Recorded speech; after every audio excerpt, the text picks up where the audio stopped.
Today's guest is someone who styled icons like Lauryn Hill, Scarlett Johansson, and Greta Gerwig, but what really set her apart is how she uses fashion as a tool for transformation. JenniLee is a New York-based fashion stylist and image consultant who spent over 2 decades in the world of celebrity styling before shifting her focus to everyday women looking for clarity, confidence, and ease in their wardrobes. Through her Bespoke style program, Style Club membership, and signature Spark framework, she's helped clients create more with less, embrace their style story, and dress with intention. This conversation explores why style can feel so overwhelming during life transitions and how it can also be a powerful tool for self-care. So let's get into it. Hi, JenniLee. Thank you so much for coming on the Style POV podcast. So for people who might not be familiar with your work, do you want to tell us a little bit about your background and your career shift? Sure. Thank you for having me. And I am a personal stylist. I got my start as a costume designer slash fashion stylist. I started working on films and then I segued into music videos, and I've toured around the world with artists like Gloria Estefan and Lauryn Hill. And then I pivoted to more celebrity styling and then became a fashion director and launched a men's streetwear and lifestyle magazine, Antenna, which, had a good run, but it folded. And then I kind of leaned hard into commercial styling and worked with brands like Bloomingdale's and Lucky Brand and Seven for All Mankind. Then when the pandemic hit, I really leaned into working with specifically entrepreneurial women. That's amazing. We all have our fashion journeys, right? It's like unraveling a garment almost, like finding the thread and kind of finding what lights you up. So what was it about the difference between working with the celebrity clients and then transitioning into these women or men who were trying to find their place in the work world and develop a style? Like, what did you have to kind of learn about this shift? I think every styling bit that I had across my journey got me to be able to have so many more tools in the stylist toolbox than the average personal stylist, because most of them come from retail and selling product. And sure, they get their hands on all types of shapes and sizes and people and are able to guide people into what to buy. But because I come from first filmmaking, which is storytelling, and then working with people who are on stage or making music videos or shooting fashion editorials, which is dream making and persona building, I was able to take all of that to the average person who has a multifaceted life, whether that means they're working from home, part-time, working in the world part-time, and then they also have their backstage persona, which is their real life, where they're like running to pick up the kids or going out to dinner with friends, and how you have all these different facets of your gemstone, your diamond, and how you do need to wear clothes that speak to different audiences and tell that little bit of the story in the movie of your life. Oh, I love that. Like, I'm all about the storytelling and like kind of world building or developing your own kind of what movie am I in and how can I paint this picture and how can I communicate that? So talk a little bit about your ethos with that. Like, how do you think style should function for an individual? I think that there's a really fine line between cosplay and authentically showing up as yourself. And it's experimentation, and you should be able to change and grow throughout your whole lifetime. And you should also be able to explore being a minimalist, being a bohemian, being, someone who feels like a rock star, being a basic bitch, whatever it is that you need. You should be able to tap into all of those things, but it still feel like you, and you still feel fully expressed. But it really is kind of just knowing what you're dressing for in that day. That's amazing. I totally agree. And I think that what I love about your work is that you also focus on style being like an emotional support aspect too. So it's a tool for communication. It's a tool to find this authenticity, but it can also be something that supports your goals, your life, who you want to show up in the world. Yeah. So you were talking a little bit about, you should try on these different styles, the bohemian, the basic bitch, whoever it is. Is there an age where you should be focusing on that? Can you start this journey at any time? I feel like people think, oh, shoot, did I miss my time? Do I have to try trends now? Like, let's dig into it. And that's the real thing in a lot of the women that I've worked with, whether it's someone in their early 20s who's graduating from college and beginning a career path, or it's someone in their midlife who are switching careers completely, or they had a baby, or they just feel like they're in a rut. So many changes happen within the body, whether it's hormonal changes, body changes, physicality changes. So I don't think that there's any time limit where you can or cannot be exploring these different identities. I think that it's just giving yourself the permission. And I think that there's many, many women out there who feel like perhaps they were very studious or scientific brained or sporty, and they never felt that style or fashion was accessible to them. I think a lot of people also believe that it's vain and they don't want to come off as vain, or they don't want to be trendy or whatever it is. And I think that you're really doing a disservice to yourself when you don't get to explore personal style, because it is that first step every day into creativity. Mm-hmm. Oh, and sometimes it's your only step, depending on what your life is like. So to not kind of honor yourself that way, it's just a missed opportunity for joy and pleasure and creativity. And it's small, it's like a small thing. But it's a way to tap into whatever it is your psyche needs, whether, sometimes you are low or you're blue and you need to wear a bright color to lift you up, or maybe it's something even heavier than that, like grief, and you need to wear something from a family member that gives you a sacred memory, like that touch response of like feeling held by a certain grandpa's cardigan, whatever it is. There are things in your closet that you should always be able to reach to that serve those type of purposes, whether it's getting yourself on stage at the networking event, or whether it is making you feel safe and loved. Yeah. There's just a lot of power in clothes. So much power. I love that you phrase it that way, because I believe that too. And what I think that sometimes people make this mistake on is that they think, oh, fashion is this something that you have or you don't have, or style is something that you have or you don't have.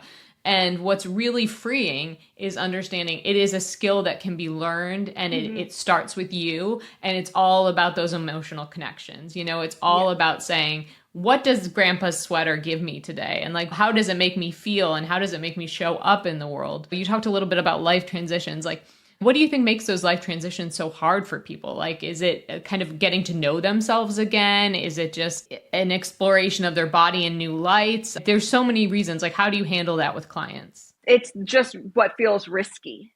Okay. So I have a thing, I call it the Spark framework, and it kind of just developed through the work that I did with clients. And then after talking to someone, they're like, it sounds like you have a framework. And I was like, huh, what's that? And they're like, I think you're onto something with these questions. So I kind of run through these questions with everybody, and I tell them this is like what you can do every day to approach anything you have on the calendar, whether it's something ahead of time or it's literally just kind of the questions you need to run through your brain to get you out the door.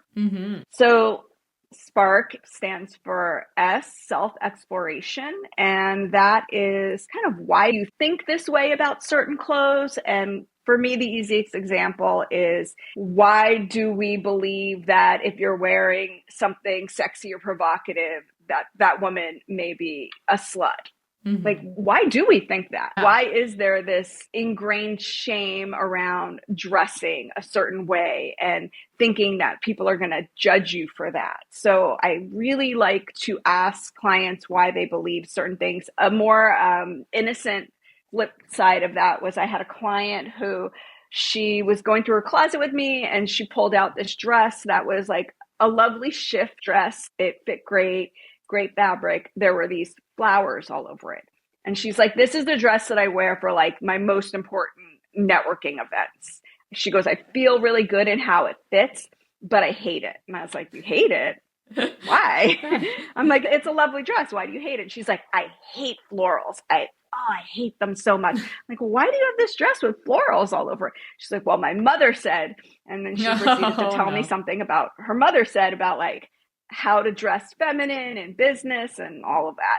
And I was like, I think you need to let go of this and let go of this dress, because every time you put it on, it makes you mad. Yeah. So even though if you feel like you look good in it and you're looking at yourself, and I'm like, you look banging in this dress, but there's a mental story that's reoccurring that makes it really hard for you to fully embrace yourself. So that's what I mean by the self-exploration, and like why you have certain beliefs about things, why you believe you have to dress a certain way, because we all carry baggage from our parents, and most of that baggage that our parents picked up, they picked up from the patriarchy. So there is a level of activism in every decision you make with what you're going to wear. If you can really click into that, of like, why am I resisting putting this on? Or why do I keep going to the same thing? So that's S, self-exploration. P is practicality. And that's just, is it raining today? Am I sitting and these pants are too tight? Can I wear heels? You know, like just the practicality of what you're choosing to wear and where you're going. You know, are you going to the gym? Well, you're going to wear gym clothes. Yeah. I mean, End of story. I think people like get caught up on the balance of things too. They're like, oh, but I want to dress like this, so I'm gonna wear the heels. But if you're miserable in the heels, you're losing all the strength and like feel good moments that clothes can give you. You're not functioning properly in the world. Yeah, it's that balance. A is authentic alignment, and that is kind of what I said before about making sure you're not cosplaying, that you really feel like truly yourself in this outfit. And sometimes, you know, that means you are just trying things on, or you're wearing something out of the ordinary. You know, we go to weddings, we wear things we don't wear every day, special occasions, things like that, but that it really does feel like you are authentically yourself. So it's tapping into that. R is recognition. And this is something people do not like to admit, is that we want people to notice us, or we want to be recognized in some sort of way. And I think being seen is a huge part of life. I mean, maybe not in every situation do we want to be seen, but most things we want people to see into, you know, the essence of us and what we like. And fashion is just such a powerful way to do that. It's an immediately, you know, I understand you. I understand what you're like. I understand a little piece of what makes you beautiful. Yeah. Style is language. Yeah. And not everybody's fluent in it, but everybody speaks it. So, and you can always get fluent. Yeah, you can always get fluent. You can get fluent in any language if you just, you know, learn it, study it. And you think about like a bus driver or a doctor, we trust those people to take us where we're going, or, you know, stitch us up or whatever it is, because they have an outfit on that tells us that's what they do. So if you want people to believe something about you, you put on the outfit that says that. And it's really that simple with R. And then K is kindness. And I think kindness is twofold, and it kind of dips back into like, what kindness do you need in your body? Whether, you know, it is something soft to the touch or something that makes you feel held or loved. But I also think that it's the other side of K for kindness is the kindness that you give to others. And I think that when you wear clothes, you are having a conversation with the world around you. And when you wear something that is intriguing or exciting, or a t-shirt that says something funny, you know, or your favorite band, like you're speaking to people and you get a recognition. Like, how good does it feel to get a compliment? But how good do you feel when you see someone and you're like, I love your shoes. And it just kind of pulls out of you. So by wearing something that makes people want to engage with you, that's a kindness to yourself, but also to others. I mean, it's a difference of saying like, oh yeah, you look nice today. And like, oh my God, did you go see that band? I saw them last week. They were amazing. Like there's so many there. It's really speaking to the world about who you are and opening that door up and saying like, let's start a conversation. Like this is a little bit about me. And it could be anything from a color to a band to a print, whatever it is. But yeah, it's all about empowerment. I totally agree. So you have the Spark framework. Take us through what you do with clients then. Someone comes to you and says, I hate my whole closet. What do you do? I'm like, okay, well, let me get into your closet. Yes, let's see. Let's see what's there, because I'm sure there are some gems. Mm-hmm. Number one, because so much of my practice is helping people, my whole philosophy is kind of like more styling, less shopping. So getting Mm-hmm. into one's closet first and seeing what's in there and helping them make new outfits out of what they have and eliminate what is weighing them down. A lot of times, I would say since slightly before social media and the push to document everything and to wear a new outfit, people didn't have as much clothes, and it wasn't as much as a thing to have these overstuffed closets filled with clothes that aren't the greatest.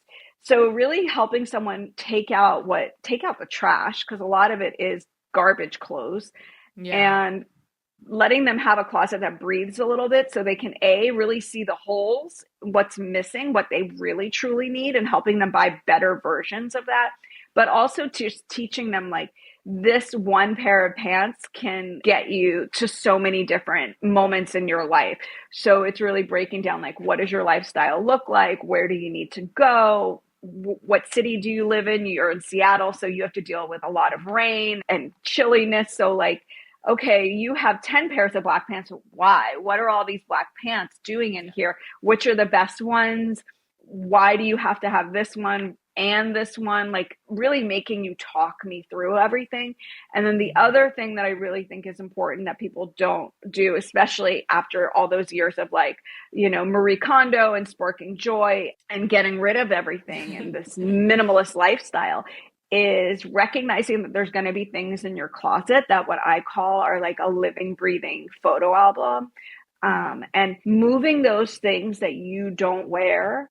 And maybe they're things that just don't fit, and that's why you don't wear them, but amazing things happen to you when you wore them, or they represent like an era in your life where you did something, and just kind of moving those pieces to a closet that's, the back of the closet, a different closet you don't go to all the time, folding it up in a bin. I think hanging things is usually the best, but having folded things in drawers is fine. Anyways, just kind of accepting there's things in my closet that are for sentimental reasons only, and they don't make me feel bad when I see them because I'm not wearing them or they're taking up real estate. And like once you kind of just accept that, it doesn't make you so ashamed of having stuff in your closet that you don't wear, guilty for having this stuff that you don't wear, or mad at yourself, because that kind of makes you not want to go to your closet or go to the act of getting dressed, because you open it and you're like, I can't deal with all of this. So if you just move that photo album to a different area and then you just go visit it when you're like, oh, hey buds. Oh gosh, remember that time? That was great. I can't wait to give you to so-and-so, when the time comes. Yeah, it's I like think not there's about a real psychological shift. I totally agree. It's not about forgetting those pieces. They were part of your fashion history. They're part of your story. They're like the first chapter, chapter 10, whatever it was. It's in the past, but you need to work with your active tools now. You need to be able to go into your closet and not be like passing through 10 different pieces just to get to the sweater that you thought you put there, but then it's actually folded up in the bin because you can't see anything. It's like you're setting yourself up for success. So you believe more in like kind of a minimalist wardrobe strategy is from what I gather, or direct streamlined. Maybe streamlined is a better word. I wouldn't say minimalist or streamlined. Okay. I think that, depending on your lifestyle, you may be someone who needs a lot of clothes. One of my clients who's in Style Club, that's my group membership, she is a high executive and she has so many suits, and she's been in a process of kind of culling them down because she knew she had too many. But as we've been eliminating things, and it's been like, well, do you have another teal suit? How many blue suits do you need? Really kind of sussing that out. Which ones are the best? Okay, which ones do you need because of fabric and seasonally? I think that it's fine if you have a lot of things, but just making sure you're wearing those things and getting the most out of what you have and wearing them in different ways. So taking your pieces out and giving them different versions of life. Yeah. Okay, well then you talk a little bit about, I know, about 50 outfits from 20 pieces. So I assume that's kind of your test, right? How many pieces can this work for? How many things can we build using this piece? How flexible does it work? Yeah. We usually start with a top or a bottom, like Mm-hmm. I honestly think putting on like your most basic pair of jeans and then going through all your tops. And Mm-hmm. then that's how you get rid of the ones that you're like, okay, I don't need this one. This one really isn't as great as this one.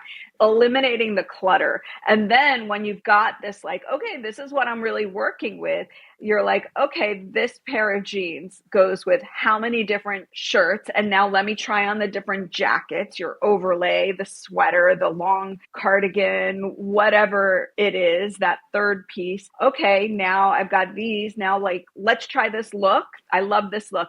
White t-shirt, these jeans, this blazer. Let me try it on with 3 different shoes. These are the fancy sneaker, a pair of flats, and a pair of sick evening shoes or like statement shoes. And how does that change it? And then kind of saying, okay, well, now I have the jeans, the white t-shirt, and these crazy shoes on. Let me try on a whole bunch of those overlays. So I'm like, Yeah. okay, I could wear this to this. This would actually work for the office on like a day where we're having a bunch of meetings, kind of like slotting those out. Okay, I could wear these shoes once I get to the office, but I'm going to go to the office in the sneakers, like kind Exactly. of just Well, like figuring that out. And then you'll realize like, wow, we've made so many outfits. And it really is, I like to tell regular people who are going to explore this with themselves. I have playlists on my Spotify and I'm like, light a candle, put on some music, get a good beverage, make sure the light is good, and just prepare. You're going to make a huge wardrobe tornado all over your bed. Make yes. sure you slot in the time to hang up and respect your clothes, put them back in your closet. Mm-hmm. And you're going to have a fitting, just like I would do with a celebrity before a photo shoot. Like I tell the producers, I'm going to need at least 2 hours. You want this Yeah. many outfits? We need 2 hours to make looks. Yeah. You're going to End of play a little story. bit. You're going Giving to see. yourself the celebrity treatment. I love that. And you're playing a little bit. You're exploring what happens when we throw this like trench coat on versus the leather jacket. What is it communicating? How do we like all these elements piecing together? Do you feel good in it? Mm-hmm. So talk a little bit about your membership and what people experience when they come to you as a stylist. So I started a group membership called Style Club. It's pretty new. And basically for me, for styling, the best part is that dress up time, like trying on outfits, figuring out what's coming up in your life and making the outfits. And the really fun thing about Style Club is there's a small group of us and it really reminds me of those nights of being young and getting ready with your friends. And like how you would spend 2 hours pre-gaming, trying on outfits, listening to music, having a drink. And it didn't even matter if the night was good or bad or what happened. It was the time before the event. And that's the same principle with when you're working with celebrities and you're doing fashion shoots and things like that. There is a period where you're just making the outfits and they're setting up over there, getting the lights all fixed. And the artist has their playlist on and we're trying different things and we're playing with our makeup and we're making decisions and we're getting excited over jewelry. And that's kind of what Style Club is. And at the same time, we're having these deep conversations about how we feel in our bodies and like all that baggage that we carry. And, we're all there to support each other. And the other thing that has been so eye-opening for me in Style Club is watching the other members of Style Club watch the styling advice I'm giving each other, because they're all different women, all different shapes, sizes, ages, careers, and having them watch other people get styled. They'll be in the middle of changing their clothes and they're like, wait, go back. I need to see this. And they're like, why are you doing that, Jenny? Like, and I try to explain, like, this is why I'm telling you to cuff your pants this way, because there's a part on your leg that slims down right at this secret spot. And this is why we hem something here. This is why we cuff something here, because it elongates. And just explaining all these principles of your body being like soft sculpture and looking at yourself as a piece of art. And so your clothes don't necessarily always have to represent what the body looks like, that you can change that if that's what you want to do, whether it's through something as extreme as corsetry or crazy sculptural shoulders. So Style Club is really about exploring all of that in a safe, fun environment. Yeah, it sounds like it's really about connecting to yourself and gaining support through your fashion explorations because fashion should be fun. It should be art. It should be a source of creativity. You should wake up and be excited by your closet. And if you don't, it can be hard to play, right? It can be hard to do those celebrity style try on sessions where you're cuffing the pants and you're putting the shoes on because you might not feel supported in those choices or you might not know what you're looking for. And I love that you created a kind of community to say, I'm trying this. Like, how is it working? Where can I do better? Let me play a little bit and Yeah. see myself in this new light. So, speaking of playing, a big thing that comes up when people are trying styles is trends. So, how do you view trends, especially in the current climate? Yeah, I think my days as an editor really, I love trends. I love spotting trends. And that was something that was always like really exciting in my early days as a stylist and going to Fashion Week because I didn't know about fashion or clothes. I knew about film. So I kind of always approached it in a different way. And then when I got to become a stylist and go to Fashion Week, and then you would go to like 5 different designers and you would start to see things that were like happening here, this designer, like how is that happening there? But then also happening at this extremely underground designer, like what made them both choose this color and kind of clocking trends like, oh my God, everybody's wearing jogger pants. Where did this come from? So kind of learning about why they're making these choices, all of them collectively, and then also how it can apply to all different types of kind of style personas. So at this moment, because of social media, the trend cycle, it's just accelerated. It's super fast. So my theory for following trends is if you see something that pops up on your feed or in a movie or TV and you like it, go for it. It's you can find it resale. There's really nothing new. There's nothing you can't find that's already being sold resale. So I really try to encourage people rather than going to a fast fashion brand and buying the trend there, go to the Real, go to Vestiaire, go to your local consignment store and see if you can find it there. Like recently I talked to the Zoe Report about polka dots. I mean, there's designers that show polka dots every year. It's part of their makeup. So to say it's a trend right now, it's because a lot of people are wearing them, but that doesn't mean it was ever not here with us. So you can find a resale rather than like having to buy something new that's cheap because you're like, I don't know if this is me. I don't really want to spend a lot of money on it. I'm going to just get it from XYZ. Okay, I want to talk more about sustainable fashion, but before we dive into that, I want to ask a follow-up question because as a designer, like it is weird how sometimes we all just follow into the same pattern, right? And I think that comes from designers having a lot of creativity and looking at what was before and thinking, oh, this has been so prevalent. Let's take this in a slightly different direction. And then it ends up as like a cultural landscape that everyone decides joggers would make sense because we're all getting into more athleisure. Or, you know, it's kind of figuring out those trends. How does, as a consumer, someone find a trend that feels authentic? Is it like, because now they're so fast, right? They're happening like every week. There's a new aesthetic, a new trend that may not just be as classic as polka dots. How do you decide? Do you use the Spark framework? Do you just try it and play and try to do it in a sustainable way? Like, is there kind of a question or process that you can do so that you can see, is this really me, or have I just been told that it should be me? This is an exercise I like to give people who are confused about their style or also looking. It's an exercise that works on many different levels, but it does work with this trend thing.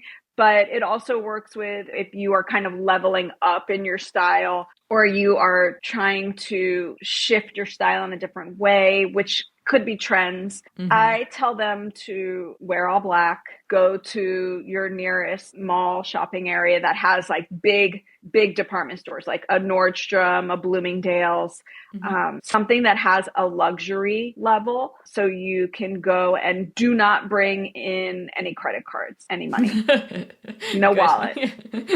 That's it. Don't be tempted. Do not be tempted. Take the paying apparatus off your phone. You have zero money. This is an exploratory expedition.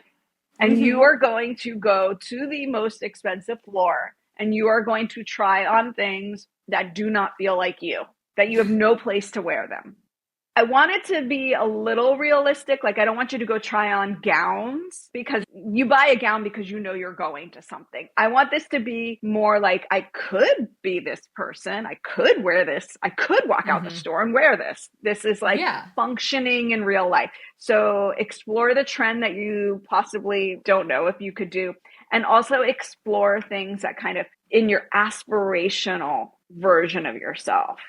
Try those on. So whether that is an Armani suit or it is, you know, something more extreme, like a brand that's very trend driven, like Balenciaga or something like that, where you're like, I would never wear that. Why are they dressing like that? Go try that on. It's a good place to like check your biases too and kind of check why like you have such a strong response to it. Maybe you try it on and you're like, whoa, I didn't think I could handle that print, but it looks fantastic. Or maybe you try it on and it's like your client who's like, I really do hate florals. Like, I should not have these in my closet. Yeah. It's gathering information. So let's go back to sustainable fashion and a shopping strategy that kind of allows for more sustainability in your wardrobe. And what does sustainability mean to you? I'm a stylist. Part of my life has always been shopping. I get to like, you know, feed the beast by shopping for others. I also like fast fashion brands. Like, I love Nike. Like, that's my go-to sneaker brand. So I'm not perfect by any means. And I'm not telling anyone like you have to quit completely, but just try to be conscious. Like, why do you want to go to Brandy Melville? What do you really know about Brandy Melville? That's step one in just really questioning your choices, like kind of pulling the brakes on every time you want to buy something, because the dopamine rush of shopping and buying is real. And the addiction to the hunt and the buy is a real thing. Also coupled with this time frame right now with like shopping hauls and going online and showing everything that you got is like, you really got to start questioning that, because for younger people who are kind of caught up in that, like, it's your planet. And it's only getting worse. Yeah. So that's kind of the first thing, is just really checking yourself with everything that you consume. I kind of think about it in the same way you would about like, oh, I'm trying to be healthy with my food choices. So like, if you can think about your clothing choices the same way you would about your food choices and what it does to your body, that's real too. Because a lot of those clothes is like you're just piling on plastic onto your body, and that can't be good either.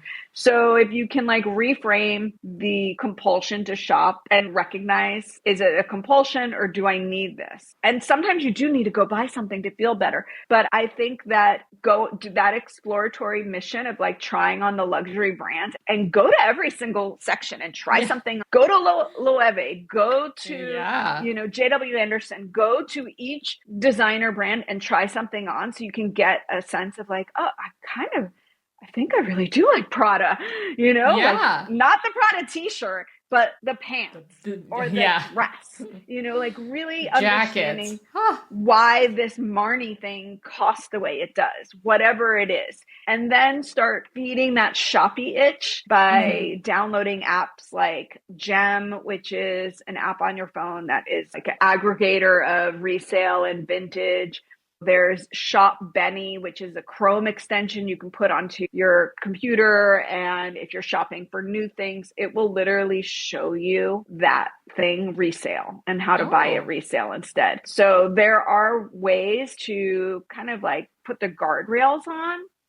And I think that also learning about smaller brands and designers, there's a brand called Four, and they make really small capsule collections of high quality fabrics, but basics like a button-down shirt, a really lightweight linen suit, or a wool blend suit. Things that are going to last you for many, many years, have versatility.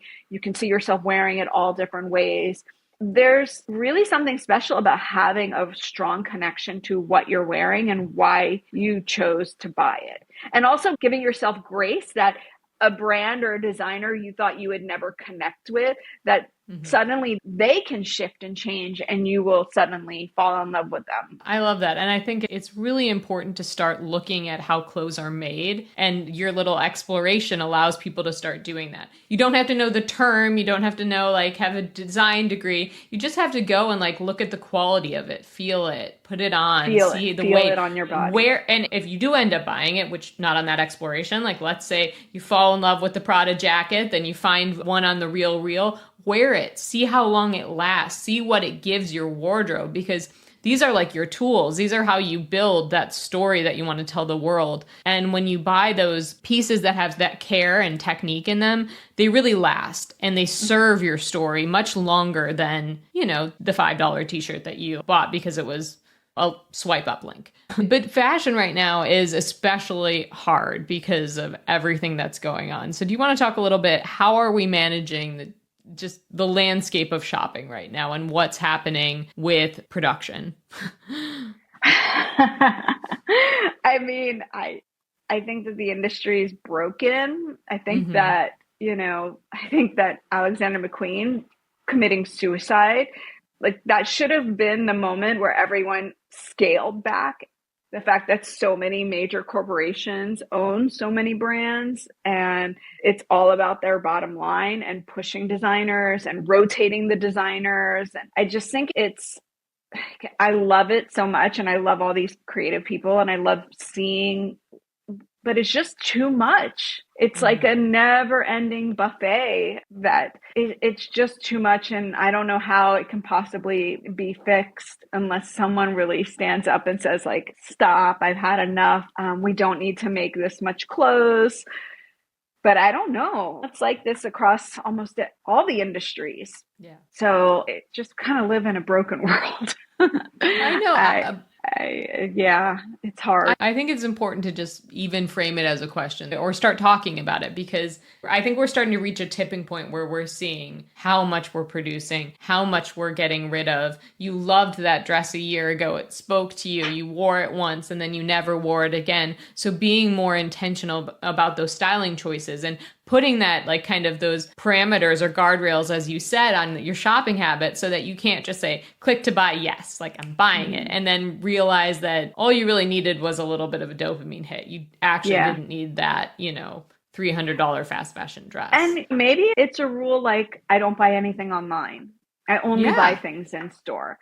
Which is great because there's a wonderful experience to go to a boutique, to go to a department store, to see and to feel the clothes, to talk to the people working there. There's just something that is meaningful about the whole act of it. So on the one hand, I do it. On the other hand, I don't do it. Sometimes I'm like, I just need to like get some t-shirts. I love this brand, click and buy. I'm just as guilty as the rest of us, but trying to set yourself up to where you're just being a little more conscious, because I think that with the attention economy, we're all being led to live these kind of sleepwalky lives. Yeah. And so we don't question if you things. can be more conscious every step of the way. So like being thoughtful about what you're doing, being thoughtful about what you're putting on, being thoughtful about why you're choosing to wear what you're choosing to wear that day, how it's going to help you live a better life and help reach more people. Yeah, absolutely. And I mean, we all sometimes buy online, we all sometimes buy in store, but it's finding that balance and just being more conscientious about it. And as we've talked about it, I mean, outfits are communication. So what better way to go into the store and talk to someone and find that connection with them or with these pieces and kind of sprout that story from a really tangible place. And I think going shopping without the intention to buy and just trying things on, if you go to a store and you try something on and you don't have the money to buy it, you can call them tomorrow and they'll pack it up and send it to you. If you give them your credit card, like there's really no barrier. If you are thinking about something so much, or you're starting to, the real test is like, oh, I didn't buy it, but I'm thinking about wearing it here. And I'm thinking about, you get home and you open up your closet and you're like, oh, I could wear this with this, and this. That's a good one. Yeah, you're like, then I have to have it. That's your go, Yeah, and it's going to feel so much better. So you obviously have such an innate gift with styling, and you've done so many different projects and gathered all this Rolodex of information in your brain. So let's talk a little bit about some quick wins for styling or some advice you might give your clients. What is a styling trick or tip that helps people feel pulled together? Obviously it's going to be a little dependent on the person, but be okay with buying a size that doesn't reflect your numbered letter. Yes. And then also just know there's a tailor out there nearby your home who is ready to forge a relationship with you and make that fit so well. I know. That is the secret behind celebrities looking so good, right? Tailoring. Yeah. So any items that you recommend people avoid or don't enter into that world before they have like more of an authentic personal style? Can they start anywhere? I really like people to look at what they already have. Like, to me, going to your source is step number one across the board, and really assessing everything that you have. Why do you have it?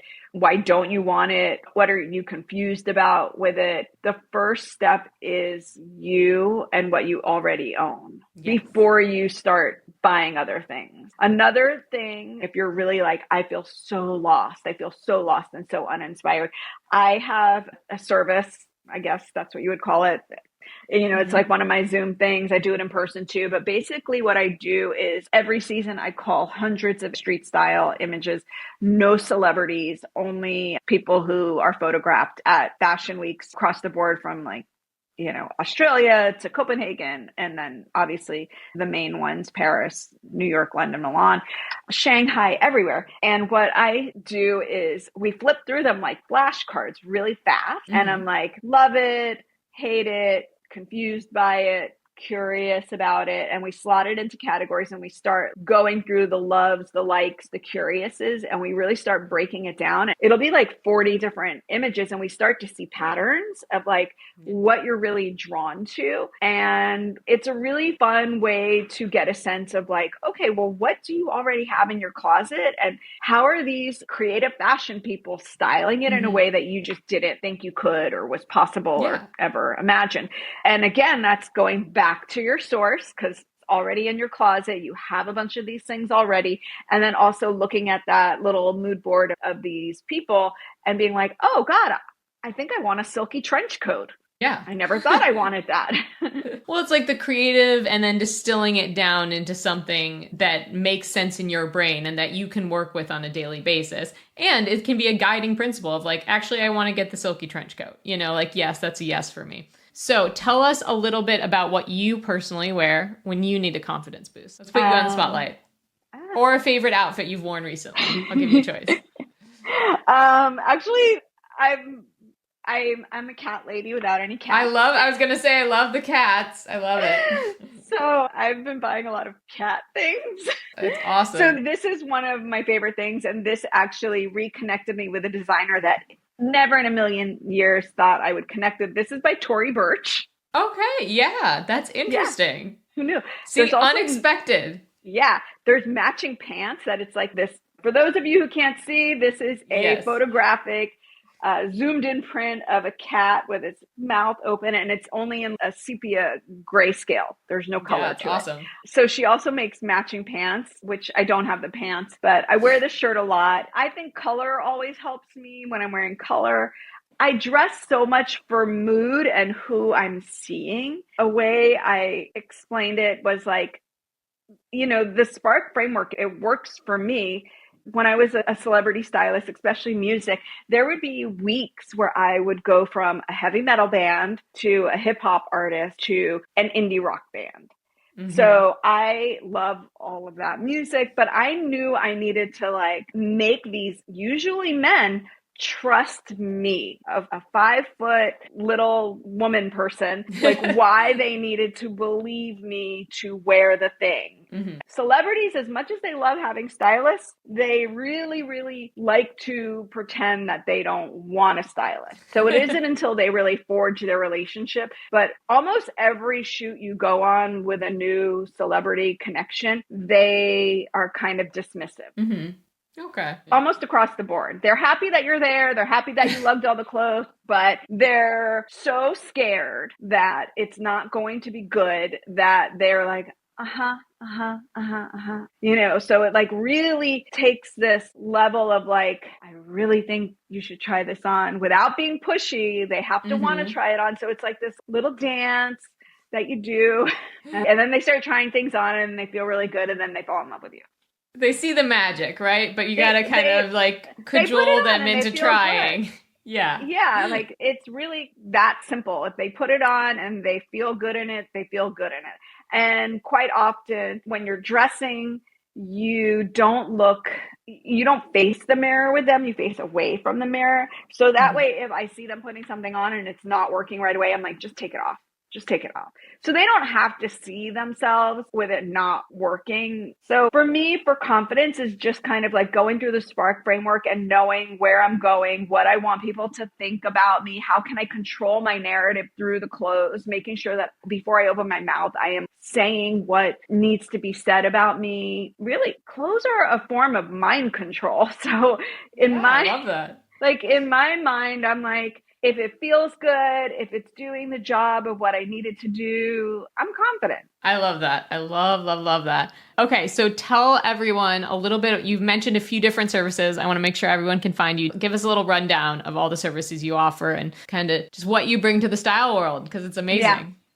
My style club is a group membership and we get together once a week for styling sessions. There's a really fun little platform where you get to hang out and communicate with everybody. I like to do things called throwing fits where, you're posting your outfits. If you need advice, I'm there to give you shopping links. If you need something, if someone's like, I want some of those little sheer socks, I'm like, I got you, make a little style board. It's in there.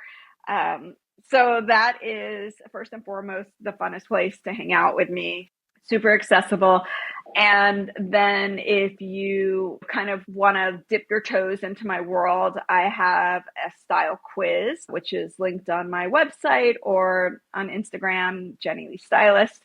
And there are 20 different results. And believe me when I say it, I see you in there taking the quiz multiple times, getting different results. I'm happy for you to explore all your style personas, but it's really fun and it's kind of like a gateway and you get all these style boards, you get celebrity style icons, you get custom Spotify playlists. So you have music to play when you go into your closet and explore all these like tips and tricks and secrets and clickable shopping boards. So there's already shopping links in there with your results. And that's kind of the two easiest ways to get in. And then I have my VIP service. It's called Bespoke Styling. And that is for people who want a little bit more of a high touch relationship where it's one-on-one. We are in constant contact over Voxer where you can text me, all day long about everything. We're in constant conversation about clothes. And it's really great if you are either someone who shops too much and you want to rein that in, where I'm helping you curb it and discuss why you don't need that, or it's someone who is overwhelmed by shopping and you want me to do it for you. We either meet in person if you're in the tri-state area every other month, or we meet once a month on Zoom. So it's just a really great way to feel really, really supported and encouraged and creative in your style journey. And then I take people shopping. I do group shopping. I go to you. I go do your closet. Whatever it is you need, there's a way I can do it for you. Well, that's amazing. And I'll make sure that all those options are in the show notes so that people can come find you. Let's end on a fun question of, let's see, what is something fun that you bought that lit you up and that just has felt like you this season? Oh, okay. So the brand is called like JBY or JBNY. I think it's an Asian brand. It's a button-down shirt, kind of oversized, and then a high-waisted linen pant. But they have these kind of like 1950s six-pointed stars all over them. So it's like a cream color with these printed stars all over them. This is something I put in a shopping cart for a client probably 4 years ago. And I've been watching it go down on sale. And then finally it was like, it was so cheap. And it was, I think it was off Farfetch or something. And it was like, last one's left. And I was like, I'm just going to do it. And I'm obsessed with this. And I've been wearing it all buttoned up with this necklace underneath the collar. I've worn it like unbuttoned with a sheer tank top and a black bra and the sleeves rolled up. Yes. I've worn it with sneakers. I've worn it with platform boots. I just love it. I love it. And I get lots of compliments. And one of the best, like, I kind of love getting compliments from either children or old people. And I wore it and I got compliments across the board. Or I like getting compliments from kind of the group that I'm not leaning towards. Yeah. Because then you know you've created like art. Like people are like, that's beautiful. Or they see it. I love it because it's just so easy. I'm wearing pants. It's just a baggy shirt. It just feels really like cool, put together, but comfortable. So it fits the framework, the Spark framework. I haven't gotten to wear it too. Yeah, I haven't gotten to wear it that many times because it's something I do that I try to like encourage myself not to do and also encourage others not to do is hoard the clothes. Like I don't want to wear this. I need to save this. And I'm trying really hard not to do that, but it's a light color. So I'm like, I don't know. Do I want to wear it to the park? It might get dirty. So yeah, sometimes you just gotta do it though, you know? Yeah, it's a constant journey. Your style, it's a constant journey and you should always be pushing yourself. Well, thank you so much for coming on, and we'll make sure that everyone has all the access to you that they could possibly want, all of your wonderful products and your Instagram and all of that. And thank you so much for taking the time to just share what style means to you. Thank you for having me. I love this conversation. I love talking about style. I know, me too. All right. Thanks, guys. Until next time.